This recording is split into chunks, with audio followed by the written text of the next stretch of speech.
So, hi guys, so dito tayo ngayon sa Sonora Garden Residences in Las Piñas. Kung makikita nyo, we are almost done. So, yan guys, papakita ko lang sa inyo sneak preview ng ginawa natin dito at something nakakaabangan nyo sa ating YouTube channel, no? So, yan, meron tayong mga bagong something dyan. So, abangan nyo.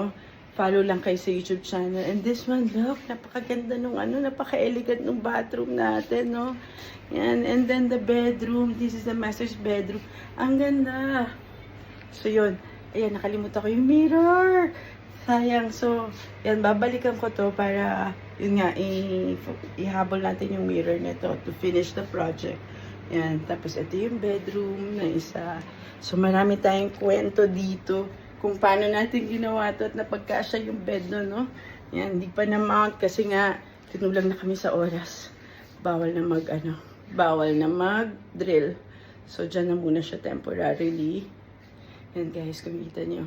So, that's something to look forward. The next YouTube video natin, yung kitchen natin, ang ganda. Makikita nyo, this is very much different from before. So, follow na kayo sa YouTube channel namin. Get those yung notification. So, kayo nang bahala. Yan, para makita nyo itong ginawa natin dito. See you in the next video. Bye!